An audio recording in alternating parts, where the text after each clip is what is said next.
This is Senate Appropriations. It's Wednesday, January 24th. We're still working on the budget adjustment. And we have with us today Marty Merrill, who is going to run through the same kind of presentation that was that he did with the House Appropriations Committee relating to carry forward and reversions. And we know there's a lot of carry forward because this money's out obligated, but the expenditures and the timing. So I'm sure it adds up to a lot of money simply because we've had so much money flow through the system. But we wanted to have you go through, and I'm not sure, I realize you've got a very lengthy document, so perhaps in deference to our attention span, you could kind of distill what you want us to really focus on. I would be happy to, Madam Chair. And I'll start out, well, actually, perhaps I'll ask the committee what they would like to hear from me. By which I mean, in the House, it became apparent, and I think one of the reasons they asked me back to talk in more detail about reversions and carry forward is that there was actually, and of course, being a lot of new members on the committee, there was not a great depth of understanding of some of the terms and some of the statutory and session law background that inform subjects like carry forward and reversions. So I provided to you today, really, essentially, there's one document that's something of a reprint of what I provided to House Appropriations that guided my discussion, in which I provided some statutory and session law background. And then I also provided a presentation which really presented how we operationalize within finance and management the approach that we take to fulfilling the session law aspects around carry forward, approval of carry forward. So if you want, I can do a 5 to 10 minute presentation, but if you think that's really nothing you need to, that would be useful to you, I can just talk about the specific numbers. I just kind of wanted to, I didn't want to waste, I would like to be as productive as possible. That's the use of your time. Okay, well, one of the things I think is really helpful is go through definitions. Okay. Because people go, is that a reversion? Is that a direct application? Yeah. So it's, Okay. we use those terms, we throw them around, and sometimes it's hard to keep them straight. Okay. Obviously, carry forward is something that we give you authority to do. No, money has been appropriated, but it, something might be in the works, but the expenditure is going to be really experienced in the subsequent fiscal year. So there's carry forward of those funds. Mm-hmm. Okay. People get really excited. There's all that carry forward, but it doesn't mean that it's there available to, because it's already been appropriated and the plan is still to utilize the appropriation. That's But there will be other times where either the project comes in less and then there's a balance in the appropriation to revert. If you could make Sure, I would the look- definition. I shall. Yeah. Senator Westman. I was just gonna say the reversions are the only ones that are moving out, right? That's right. So a reversion is removal of spending authority. So appropriation is the granting of spending authority. And a Well, you can have reversion is, spending authority without the money though, Artie. excuse me? You can have spending authority without the money behind That's, it. So they aren't one and the same necessarily. did you say they are one and the same? They are not. They are not, correct. I'm in complete agreement. But so from an accounting standpoint and how it works in the accounting system is when appropriations are enacted, literally the day after the big bill passes, we are loading all the numbers into the system, and what it does is grant spending authority. So for particular appropriations, whether it's and that would be something like a base appropriation to Department of Public Safety, they're now all of a sudden given a certain amount of spending authority out of certain funds. And that gives them the ability to spend. If at the end of the fiscal year, the actual expenditure is less than the amount that was appropriated, there is this excess unused spending authority remaining at the end of the fiscal year. And that's where the term carry forward will now come into play. By statutory law, the default it is in 32 VSA 703, all unexpended and unencumbered balance at the end of the fiscal years should revert to the fund balances. So the default would be, if we didn't take any other action, which is typically done each year by the legislature, budget adjustment, but if we didn't put that section law language in, everything would automatically revert to the fund balances, meaning the spending authority would just disappear. Because of this second citation here, so I'm citing the FY 23 BAA here. Soon we'll presumably have enacted another BAA, and in section 67 of the governor's recommended BAA, there's very similar language to what you see right here. And what this does is provide that for certain funds, the general fund being the first named, but also the transportation infrastructure bond, the education fund, and the clean water fund, and the ag water quality fund. For these specific funds, appropriations remaining unexpended, in this case at the close of the fiscal 23 year, in the executive branch shall be carried forward, meaning they will not revert per this language, which we've been including every year. And they shall be carried forward and be designated for expenditure. There's an interesting clause, though, in subsection A, which says in the first sentence, subject to the approval of the Secretary of Administration. So, subject to approval of the Secretary of Administration, they may be carried forward and spent. So, the way we operationalize that, essentially within the executive branch, is we have a process where we look at all the balances remaining at the end, and we ask all the departments to propose plans for how they would use those balances if they wish to retain them, or whether they should be recommended for reversion. And we meet with the departments, and then we meet with the analysts to review and analyze all the submissions.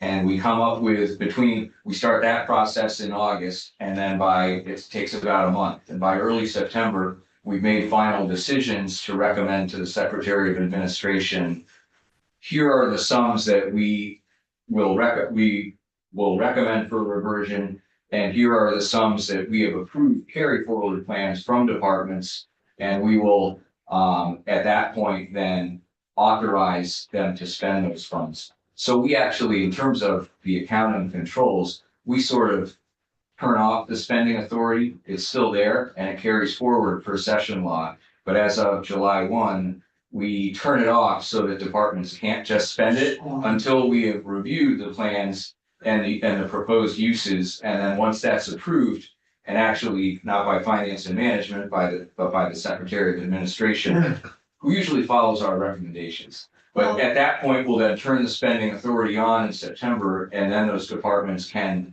use those funds. There's one exception to that. We often do something different for one-time appropriations, which is grant earlier than that. If there's a need for spending to continue, for instance, on an existing program, we'll maybe grant an expedited without a formal review process spending authority for those purposes. But for retention of base appropriation amounts, we go through this process of reviewing and then approving, and then we'll turn it on, so to speak. Well, part of the reason we do this is because otherwise it's great incentive to just dump the money and spend it, otherwise it's lost. So this allows a more prudent opportunity to look at the funds and avoid kind of that last of the minute expenditure in ways that perhaps wouldn't be the top priorities, but the most expedient way of saying, we've got the money, if we don't spend it, we lose it.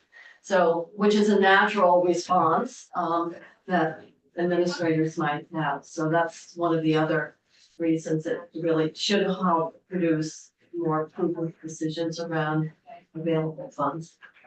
Bobby, you had a question? Yeah, I'm wondering. Are you already on that spreadsheet? You're already on the spreadsheet? Well, I've got a question on it. All right, well, let's, in terms of the definitions or just the background, any other questions or, and then we can go into the spreadsheet. Sure, I'll add just a little bit about, a little bit about our internal process, things that I think are worthy of note to the committee. We, in terms of how we evaluate and approve those requests, we are really primarily looking for one-time uses as opposed to using carry forward to alleviate base pressures. And we feel pretty strongly about that and feel that that's prudent from a budgeting standpoint as well as from a transparency of budgeting standpoint, because otherwise carry forward could sort of mask an underlying pressure issue.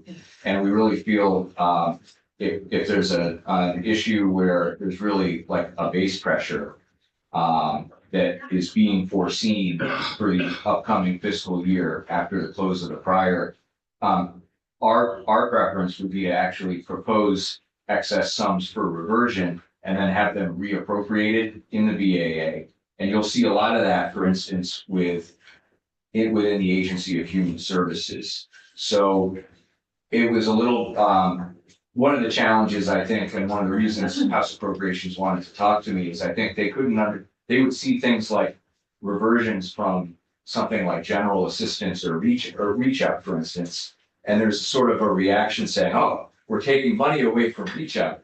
And no, it's actually not the case. All the money for reach out that was needed for FY23 wasn't used because caseload was less. But rather than just leave it in that appropriation, we will propose it for reversion. And then if caseloads are up, which you'll see, and I believe in the FY24 BAA, then it'll be reappropriated. But now you're actually going to see the true cost of reach up in 24, as opposed to if we just let the carry forward sit. And that's one of the things I think I had to help House Appropriations work through.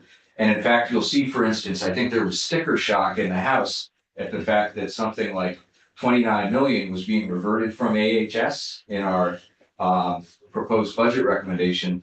But by the same token, 31 million is being reappropriated to AHS in the same budget adjustment act, but they're just maybe changing purposes or changing needs from one fiscal year to another. So those are some of the kind of underlying factors that you maybe don't see on the top line. Well, Senator Westman, Senator Starr was first, Senator Westman. mine's on the spreadsheet. All right, questions around just the, Yes. okay, Senator Westman, you have a question about Well, I just, in balance, because you just brought up human services. When you get to the spreadsheet, I don't really need to know, because it's pretty clear that those are adjustments in caseload. Yeah. What aren't adjustments in caseload, it would be helpful to know. Okay. Okay, so Senator Sears, and then we can go make the I'm spreadsheet. not suggesting that this happens, but if there are legislative priorities, and for example, you had a budget, the legislature had priorities, with the priorities in the budget. Governor vetoed it, legislature overrode the governor's budget. I'm just, for example, Theoretically. and then theoretically, the administration didn't spend the money that the legislature wanted. What's to prevent that? So I don't have any specific examples, but what's to prevent the administration from not spending the money that the legislature wanted to have as a priority?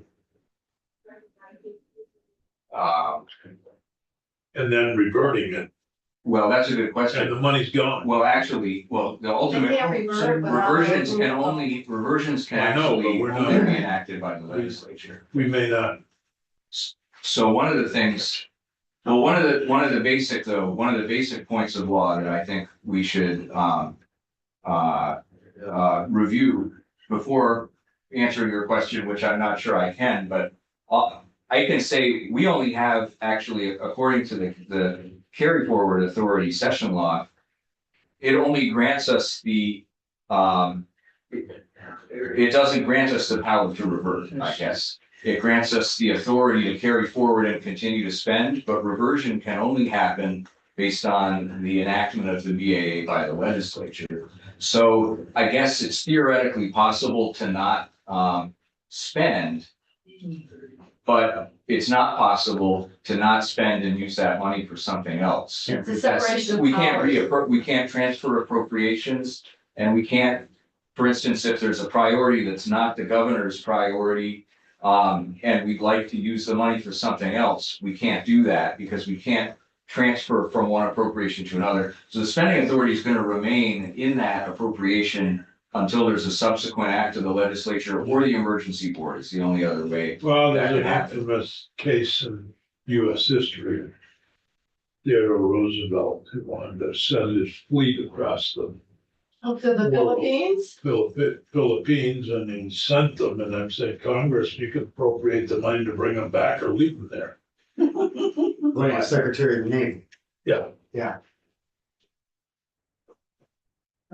Was that it? Don't get any ideas. No, yeah, that was about, we're getting to the basic, separation. No, it's a basic separation of powers here, but what he did was force the expenditure. Actually, Robert Moses did a lot of this too, I'm reading his biography. Yeah, but the power to appropriate is in the legislative branch, and that's really what we're talking about here, as it would relate to the expenditure. But what you're saying is if you appropriate and they say we're not spending, what do we do? Right.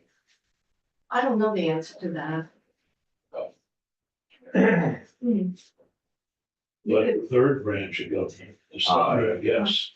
You would, that would be the only, and, it could very well be an interested party to bring a lawsuit. But we would hope that perhaps we could work Well, things out. you know, I think there are cases where it happens. Well, there are times when we've required things to be done. I remember there was, Senator Burrows, remember the study or something we asked the education department to Secretary. do? Yeah, Rebecca Holt. Yeah, Rebecca Holcomb, and she, basically said she didn't care what the requirement was, She said she didn't have the resources to do it, and so she wouldn't do it. and so she wouldn't do it. And then the following year, we had to pass $300,000 appropriation. At which point she had no excuse and did it. Now she's a representative. It was a strange case because every secretary or commissioner could say they don't have the funds to do X. And her point was that I testified in committee that we didn't have the money, you did it anyway, and so now I'm not going to do it. But back to separation of powers, if the administration can just say they don't have the resources in their testimony, and that frees them from the legal obligation to do it, where's our power locked? You know, nowhere. Wow, that's interesting. Interesting questions. I guess the only thing I think I could offer off the top of my head without, researching statute senators here is something that I see just in the course of reviewing, legislation and the actual bills is that I think what I have seen a lot of is when the legislature is intent on seeing progress happen in something, there can be asks for things like reports and progress reports, utilize joint fiscal committee reports or other committees to kind of keep applying pressure in a sense to keep something in the forefront. And so that's perhaps a tool. That's a tool that I certainly see used, but in terms of the anecdote involving a former education secretary is an interesting one. Also ironic in that she's actually one of the toughest questioners Yes. to me in House Appropriations. So something of Keep it in your back an pocket. ironic twist Yes, there. life is But- full of irony. I recently had that conversation with your boss. Other comments before we go to the spreadsheet? Okay, so we'll start with Senator Carr. Yeah, my only question on the spreadsheet is it's the last column, I believe. Yes, isn't it? That yes. we would pick up money that's the final reversion. This is the last column on the right ties to the numbers in our Budget Adjustment Act, recommendation. Those are the numbers actually written in our proposed bill language. And I'll just explain how to read, these other numbers on here. So all the numbers in the white section of the sheet, those are real numbers, by which I mean those are out of the accounting system. So You have unreal numbers? yes, these are the green numbers are unreal because they're simply proposals in a budget adjustment recommendation. Well, actually, the reversion one is really the only one that's not real because it hasn't been enacted. We make internally the decisions pertaining to the other two columns, which represent how much we're approving that a department keep either for pay act or for other uses.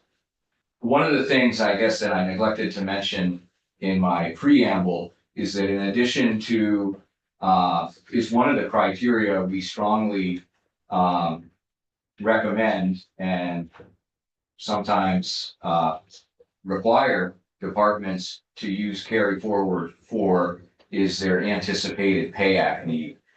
And so there's no pay act uses out of the one-time appropriations sheet, but if you look on the base appropriations one, there are a lot of appropriations from which we're telling departments, yeah, we're gonna go ahead and let you keep that spending authority, but we're gonna carve out X amount and require you to use that towards your anticipated pay act need.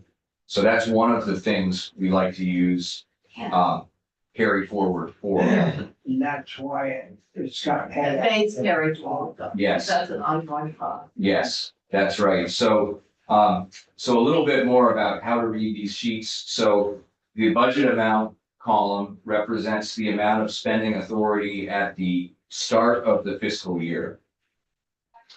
And that could include, there might have been carried forward still remaining from the prior fiscal year. So the budget amount numbers may not necessarily tie to bill language. To the appropriation. Or that, exactly, that's what I meant, yes, Madam Chair. So, but that's what exists as spending authority, and it may even include prior year carry forward. And in fact, on the one-time appropriations, a lot of these things are going back multiple years that the funds have been carried forward and the programs still haven't been completed.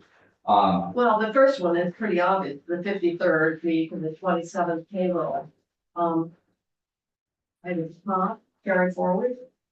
That's an interesting one. Yeah. And I'm gonna talk a little bit more about that. Because that's very unique and why we're carrying it forward, because we want to have the money when that big expenditure comes due in every 6-7 years, depending on the. Actually, that's your conclusion is a logical one, but that's not the case with that. All right, well, tell me what you're doing with it. I'll tell you what. That's Oh, logical. I but it's know not you're what putting it they're into a special supposed to fund. do. No, What are you doing with it? well, you'll never guess. But it's actually, Oh, I guess this is actually gonna be, you're gonna get a preview of the one of the hidden details within the governor's FY25 budget recommendation. And so you're giving me a rash. I'm gonna.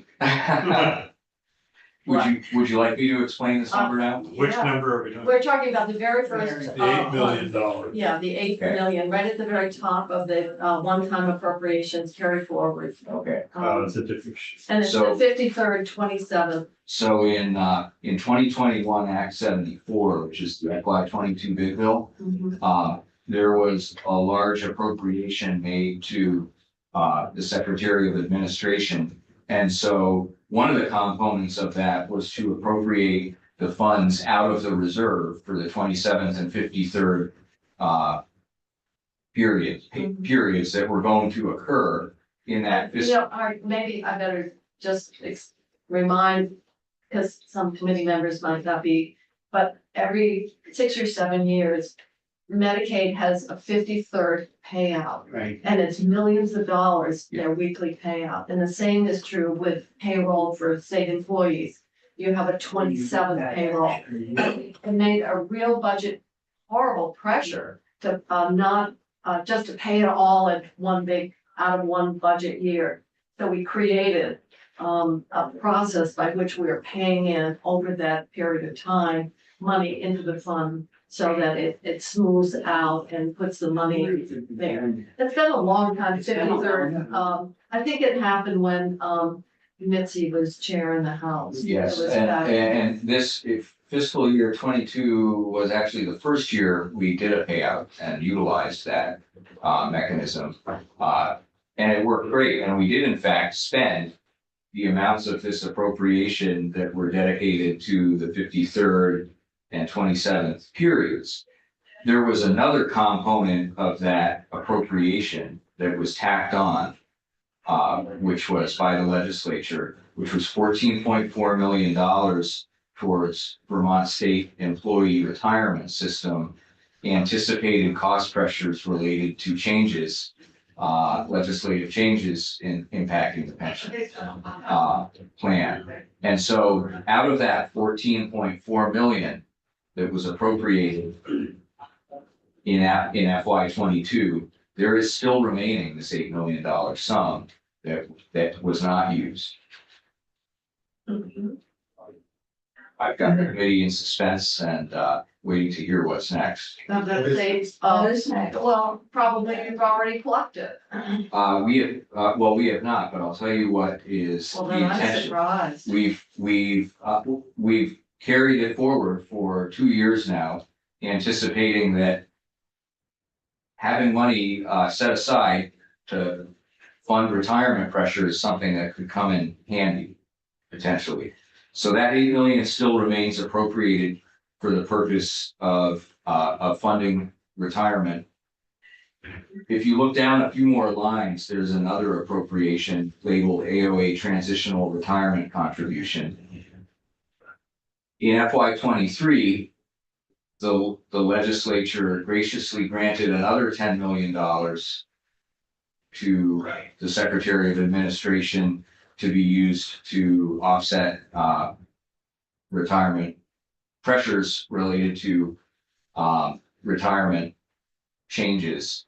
And so what it was, so these sums, those amounts were handed out sort of with the Pay Act process to departments that had greater retirement contributions they needed to make, but there wasn't enough in Pay Act. And that was the intent.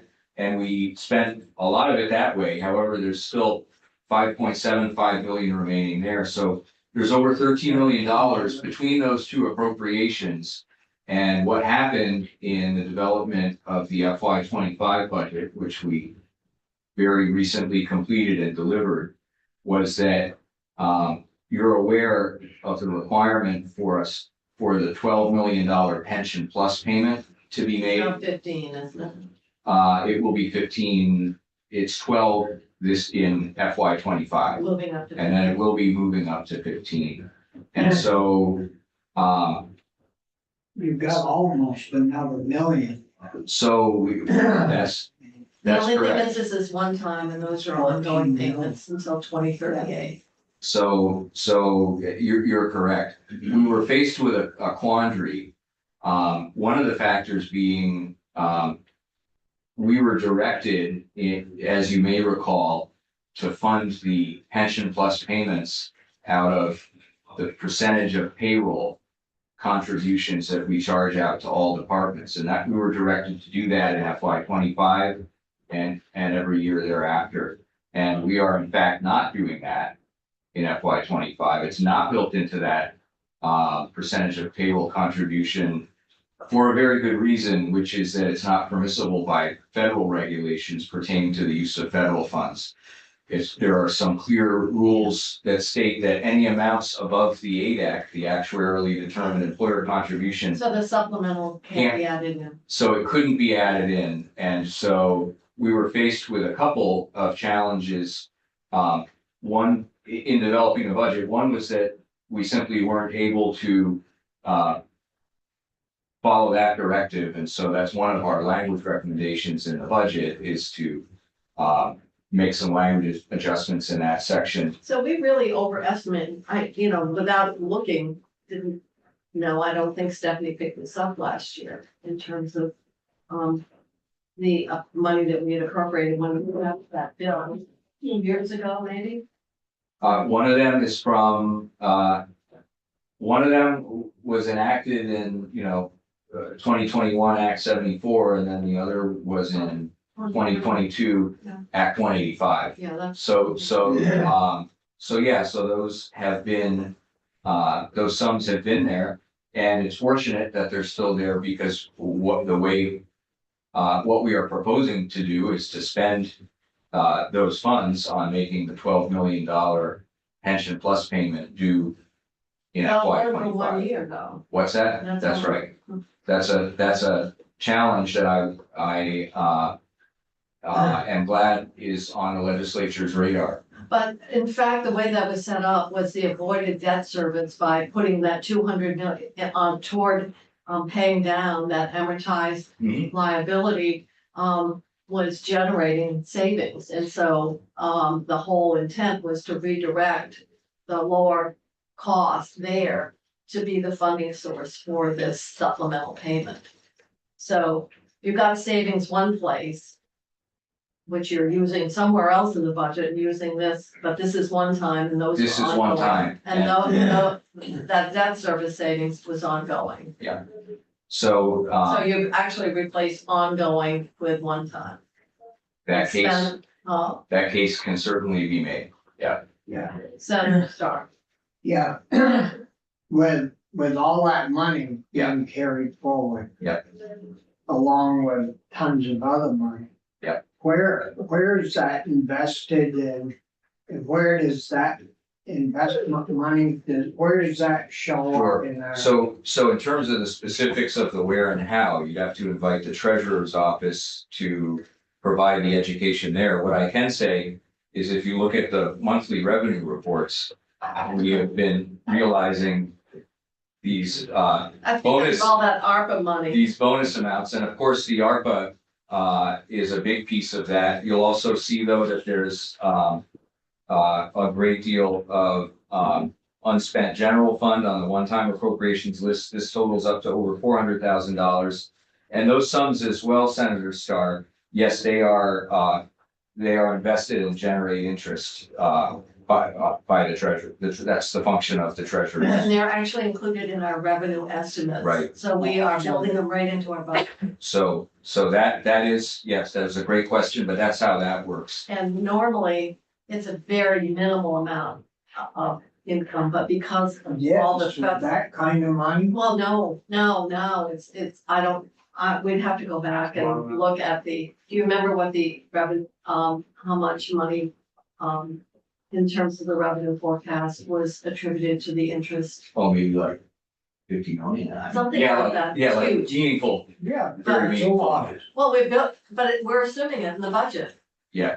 That's, It's in our top line Yeah. consensus economist revenue forecast. Yeah. To finish up on the 12 million,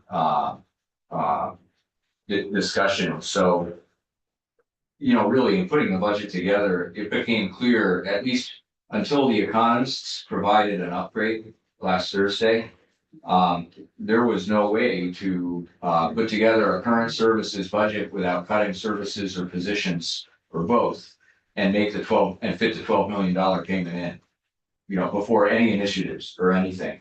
And so, in looking under every couch cushion to try to put together a budget that didn't make cuts, we turned to these two appropriations with funds appropriated specifically for retirement contributions. And we said, well, this is what we're gonna do. We're gonna spend that money. We're gonna pay the 12 million with this money here. But Chair Kitchell's absolutely correct that this works this year, and it's a challenge for FY 26 if revenue. Well, there's still be revenue two should not million change. left in there, or almost two. There's going to be one and change, and I can tell you how that will probably get used if you'd like. Well, what about paying that next that seventh payment when we get that extra year in, because that's what this was. no, we're talking about something. Yeah, they were conflated. Yeah. We combined Unfortunately, it was confusing the way they were all put into Yeah, the they same put it all, they lumped appropriation. them all together, but, you know, you're absolutely right. You cannot erode, you can't be taking the money away from the 53rd, 27th, Yeah. fund, because you won't have it when you get that big bill come. But your question, which is a good one, and if you'd like, I can explain, or perhaps we're getting too far into the weeds of how we manage our retirement contributions. You don't need to. But we'll probably need to use the remaining balance for an end of year true up. If our contributions based on the percentage of payroll come out lower than the ADEC, we need to pull some money out. We've used these appropriations the past couple of years to pull out $1 million or $2 million extra to top it off. And there's a very good reason. We've been very pleased with having resources to do that, so that instead of shooting too high and over collecting through the payroll contribution, we can try to shoot for exactly, and if it's a little below, we make it up with this. And the reason that's important to do is we actually got in trouble with the feds recently because the percentage of payroll contribution was being set by the treasurer's office. They were setting it very conservatively to make sure we're guaranteed to well exceed the ADEC. And what happens is the federal auditors said, oh, we see you've been collecting these amounts, if this is the balance at the end of the year that you've collected and your ADEC is this, you know, you might owe us, and it was potentially some serious liabilities. We had some negotiations over a period of months, and I think personnel changed, and frankly, we haven't heard anything about it in over a year. However, what it did do was instruct us that we have to be careful about using percentage of payroll contributions from federal funds to fund anything above the ADEC. So that's a little bit of the history behind. It was interesting because in spite of, you know, the increase in, so much of it was driven by higher salaries and more employees that were on the ADEC, on the normal ADEC as well. So the percent of payroll from this year to last year was a bit higher, but not dramatically so. You're right. It's been there after a really dramatic jump a few years ago. It's maintained. And the other thing which we dealt with, which had never been dealt with, is getting to start pre-funding our retiree healthcare. And so that does add cost each year when you start pre-funding. But pay-go was extremely expensive, and of course from our rating, how they treated that liability was very, very significant. So we've got really two things at play here. One is finally dealing, and this is a caution for anybody around this. If you put in a benefit and you don't have a way of funding it, it's going to catch up with you. And we put in retiree healthcare and not set up a mechanism to start pre-funding it. And so for teachers, we were paying it out of the teachers' retirement corpus, which only compounded the underfunding. So we have so many times when it's sort of like get the camel's nose in the tent, and we'll deal with a full camel at some point in the future. And this was an example where that OPEB liability was killing us in terms of unfunded liability. So it's a caution for anybody. It's easy to, and that's why in some ways, some of these things that help you on a one-year basis, whether we're talking about the transportation budget or whether we're talking about how we're using some of this money here, one time, it helps you, but only one time. And then how you deal with that structurally in the future is going to be the challenge for anybody sitting around this table. You have to build a bigger tent because the elephant keeps growing. Well, So's the camel. but no, actually, in terms, as long as we have vigilance around that, I mean, it really is a very, the governor referenced it, getting that that underfunding dealt with. And that we went for over a decade of underfunding our normal pension, and it was very easy to say, oh, well, we'll make it up, and oh, the Senator Sears, you remember this, the investments will, you know, more than compensate. But as I said, you only have to watch Mary Poppins on the power of compounding, and if you don't put it in, it doesn't compound. And we when it finally was dealt with, it came at a horrendous price. Where do we think the money's gonna come from for the pension additional payments, $15 million going forward? That's part of what we're Yeah. talking about here. Well, this is only one time. This is- so what's this is what's one time. happening? Then you in wait FY to 25, so that's this will be one of the potential challenges in the FY But 26 budget I development. could have taken If it revenue- personally to have the chief executive officer of the state poke us for using one-time money for ongoing base. You know, we have been criticized and we've been very vigilant about that. But in reality, this is exactly what this is happening, because that one ongoing savings that we were saying, we will keep in that that box, and use it to fund the supplemental benefit, which was the trade-off with the unions to make changes on the COLA, other ways of saving money on retirement costs.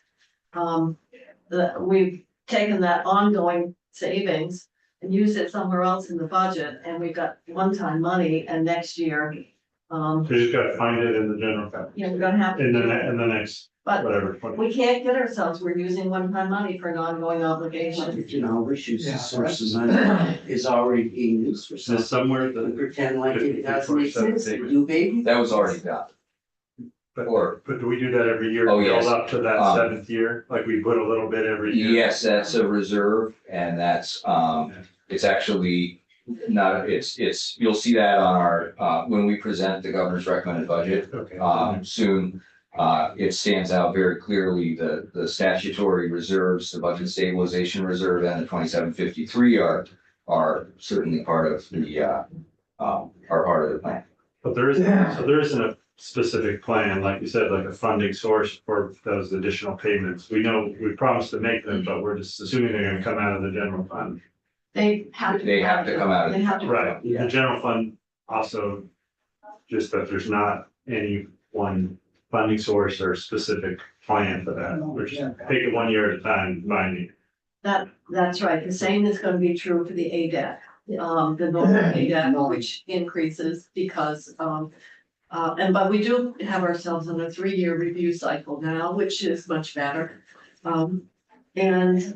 Fortunately, the, investments, I mean, market's been, you know, we had one really horrible year, but last year, so the 7% return is remaining intact. If you move that down, that would add quite a bit to the ADEC, but it's true, that's part of the agreement, you know, and that's why I'm a bit cautioning people that, yes, you have these obligations, and you can say, well, we'll just let it slide, or will you do this, or We we'll do did that that. already, we're not doing it again. And I'm just saying there are lessons to be learned from that, so, no, we don't dedicate, well, X amount. But we made the commitment, so we have to fund it. Actually, what we should do, the first thing that we do when we're doing the budget, the general fund, first one should be that set aside money. And it shouldn't even be thought about as being available to spend on these Right. other items there. Because it is, really quite. Where is it? I think we were very fortunate the way our money happened to come in so that last year we spent down and paid down quite a bit. We did, because of, the state revenues really got We're pumped up with strong. all the federal money that flowed in. And so we used it as an opportunity to pay down, Yeah. the mortgage, basically, and then we freed up. And so that was all part of, but in the end, we still had to put more money in because we had never dealt with the health insurance.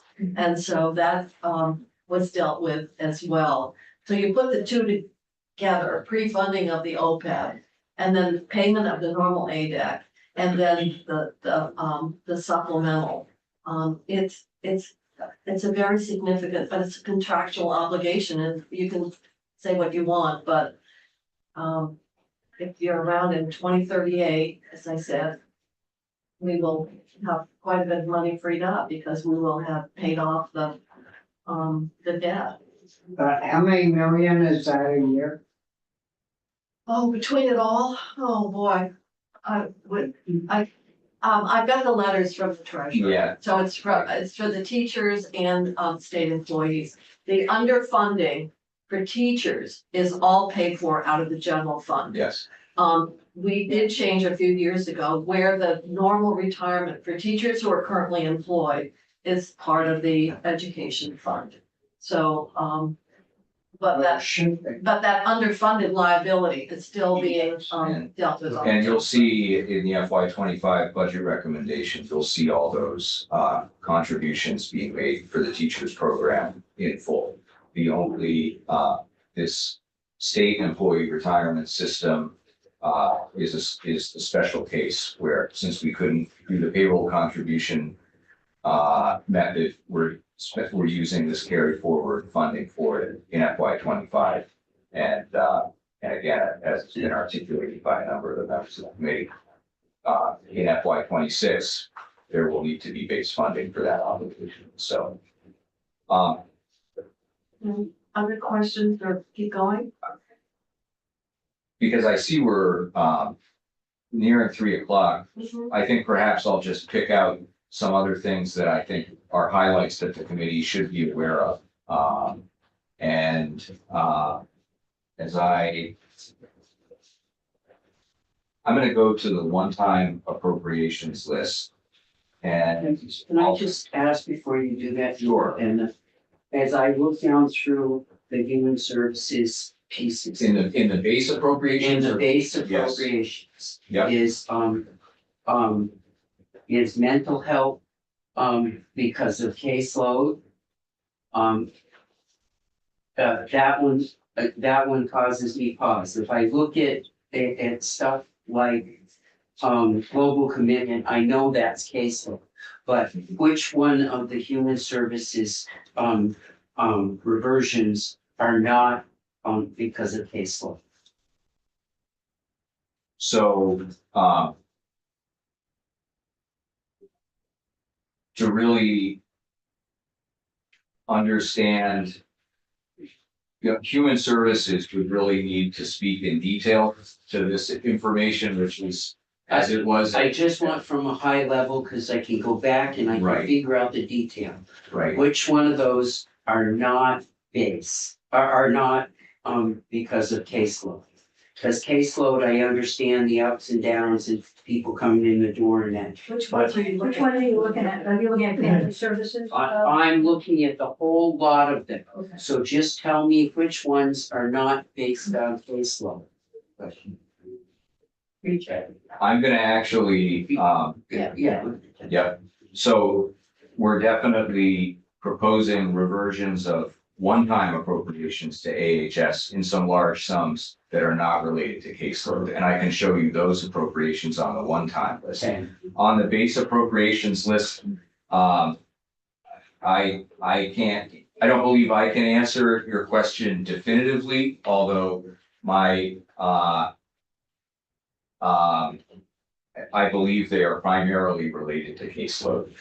Yeah. If you could come back and do that so we could concentrate on where, because if it's caseload, it's one thing. So we had, But the other thing is you don't know whether we reverted and reappropriating somewhere else. right, And that's what's mostly happening. Which So I the think- high level numbers, Senator Westman, are that we're reverting from AHS 29 million on this document. But if you look on the Budget Adjustment Act recommendation, 31. it's 31 million being reappropriated. So there's a lot of, herein my question comes in, Morrisville. The ASAP program is the program for people picked up that are inebriated. And we had 4 beds in the community and the 4 beds have been removed because of budget cuts within mental health. So that is not a caseload drop, that is, we lost 4 beds in our community. So now if you're inebriated, you have to be taken to St. Johnsbury. And so I'm just trying to figure out in your overall, what is not strictly caseload and which would be a reduction in that program would be a $300,000 reduction in beds. Right. So I'm just trying to figure out what the difference is between that, because I think that's that would be a helpful picture. I understand the question and I'll ask, We have to ask. I'll ask AHS to Emily, follow up with yeah. the committee. And I'm hearing you're especially interested in DMH, but I will. Well, that, I will see if they can I provide. give that as a particular Yes, example. I will ask. And what they did in the overall in that program was squeeze beds to live within a number in the overall. And so and that's just an example. That's not an example of, we've got less people in reach out that are coming in the door. And there hasn't been a policy change. Those are different things. Well, Understood, and I'll try to provide some follow-up for the committee. I don't think that was mentioned when we had mental health come in. Not at all. No, so. We lost 4 beds. Well, so then I'm you trying- must have learned about it after. Yeah. Yes, I did. I learned about it this past week. All right, well, we'll make an inquiry. And so, and I guess the other thing I would add is with regard to all of the AHS base, suggested reversion amounts, those are being recommended to finance and management by AHS. They essentially come up with a plan, and typically if reversions are being proposed, we don't offer a lot of question, like we don't try to force people to keep money. But I Yeah, understand that, So but you're that's- giving us a high level. I'm giving you view of this. from my perspective what I can, but I understand, your interest, Senator Westman. I did want to point out, I do think I should point out some other reversions of one-time appropriation amounts from AHS one-time appropriations that did raise some eyebrows in House appropriations. And so I thought I would, share those and point those out to this committee as well. So on page 3 of 5 of the one-time appropriations, sheet, there are a couple of, large reversions in the $4 million range. Oh, the 8 million? So on page 3 of 5, near the top of the page, on the far right-hand column, and I'm sorry there are not column headings on the second. Oh, the 51 million? No, I'm looking at a 4 million 4.868 million number. COVID and workforce. Right, Oh, right. So the 4.868 million is being reverted from an appropriation that was originally $25 million. To provide, in the 22 budget, this was related to COVID-19 pandemic related emergent and exigent situations. I mean, a lot of that was provider, supporting providers, I believe, but there was still, this sum of money, a substantial sum of money sitting in this appropriation at the end of fiscal 23. We approved 1.3 million to be retained by AHS for a number of purposes for which they gave us, a detailed plan and outline, and we approved, but we proposed the reversion, which has not yet occurred until the legislature enacts a BAA, but we're proposing this reversion of 4.868 million. And that's one of the important one-time general fund sources in the BAA to deploy one-time funds for other purposes like flood relief. The other one that I point out is this workforce recruitment appropriation that had that was really it was not actively being used by AHS. If you needed to hear more about the details and the why, AHS would need to provide more explanation. But I think a lot of what was going on is another workforce related, a childcare provider workforce related appropriation reversion further down the page as well. And I think certainly part of the story is that there were tremendous, in addition to these general fund appropriations, there were large ARPA sums related to workforce that were prioritized to get out the door because of the time limitations on ARPA funds. And there are these additional general fund amounts that were still hanging out, so to speak. So in our current fiscal situation, we're proposing to revert and reappropriate those for more pressing emergent needs now, such as flood relief. But I did just want to highlight for the committee, these AHS one-time reversions raised eyebrows in House appropriations, and I just wanted to make sure they were on your radar as well. I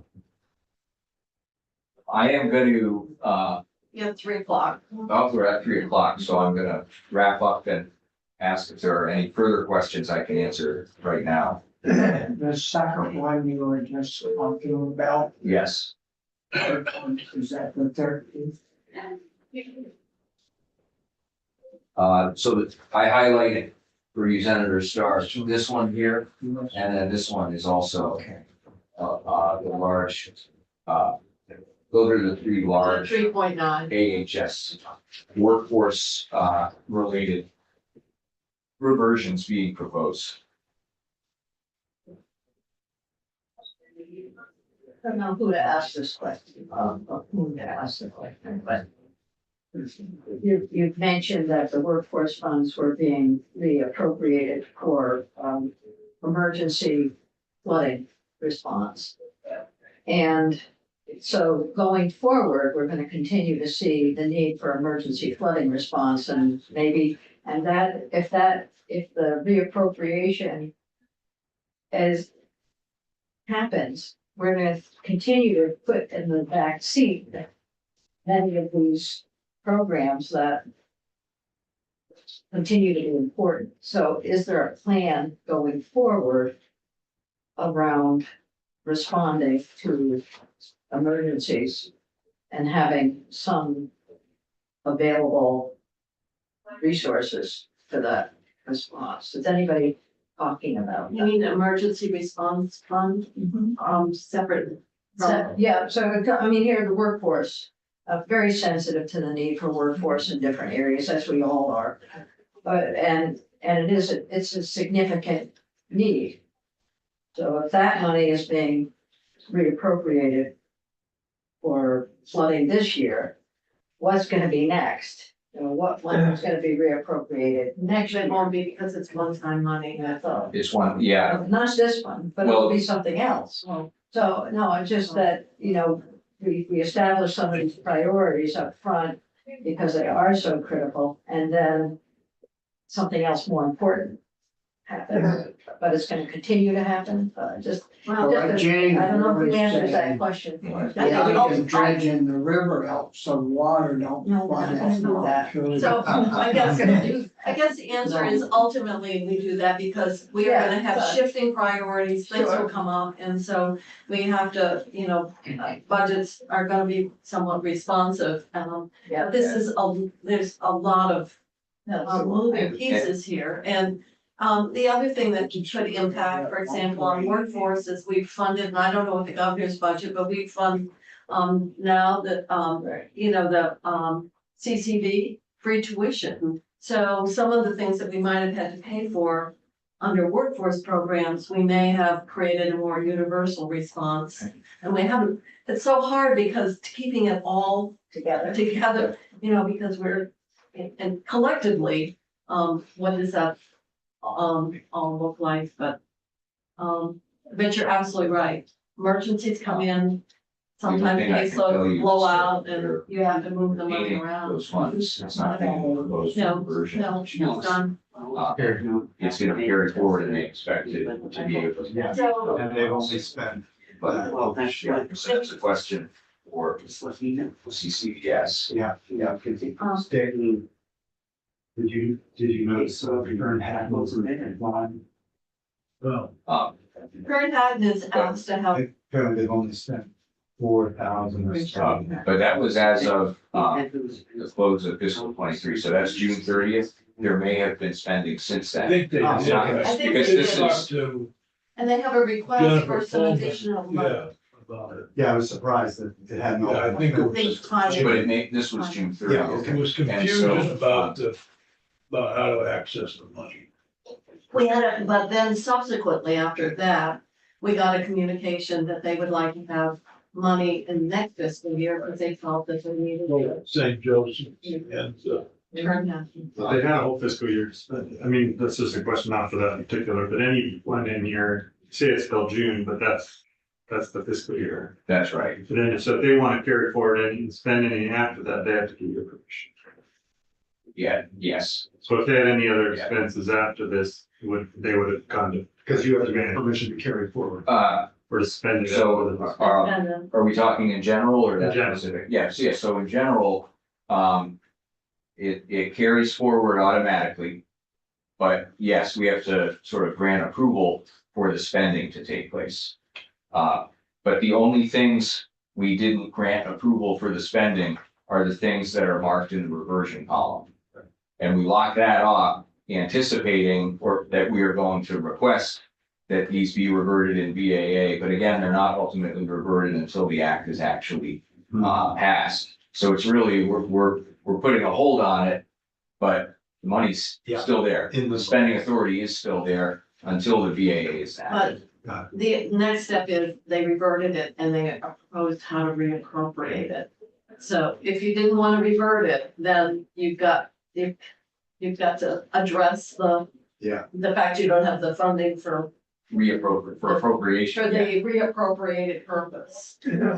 Can't spend it twice, unfortunately. My general question is like, what's the utility of this document? Because if you don't know where the versions are going, because they could have just been funneled within the same agency or even the same program, just under a different. Well, once Under there's, that. yeah, But if you don't, unless you have like a prompt block, the only other utility of somebody that's kind of new to this would be if you have some specific thing, like I just want to see the current not line, or I want to see this one thing. right. You could find it on here, but otherwise, Loosen those why would you bands. look at this sheet? Well, this sheet is not something that's ever been shared with committee like this. This was a specific request of House Appropriations.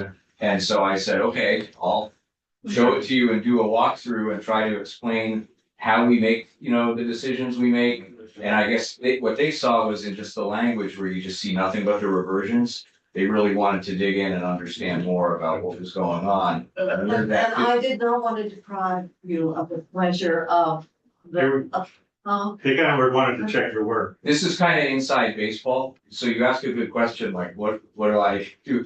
Yeah, I mean, this is kind of, I guess I'm seeing this as more of a educational, this is how we do this process in case, you're not aware. where it really translates into how it affects the VA that we're gonna be. But this considering. isn't a sheet that you would do for your normal work. You just pulled this because you were asked. Oh, no, well, this is actually taken from, no, this is from our normal work. This is from when we do the carry forward approval process in August. Yeah, we're working off this sheet. There are hidden columns you can't see here, which will show things like, okay, here's what the agency recommended, and then here's what the analyst recommends, and then here's what commissioner actually ultimately approves and notes and things like that. And then these are the final numbers that are actually what we implement in terms of approving that they retain for pay act or other purposes, and then what we recommend for a reversion. But it's kind of inside baseball, but I hope it's been, instructive and a worthwhile use of the committee's time to kind of understand a little bit more about. You just don't shoot from the hip, actually figure it out. There's, look, We try. with the billions of dollars, there's a lot of moving around and you have to track everything. I mean, we had down to 3 cents, so we understand. There's one big one in here, 88 cents. yeah. So, I'm gonna suggest, because we have, veterans home coming in remotely, right? At 3:30, we take our break and then we can, reconvene at 3:30 and finish up the day. Before we get off live, I'd like to share some.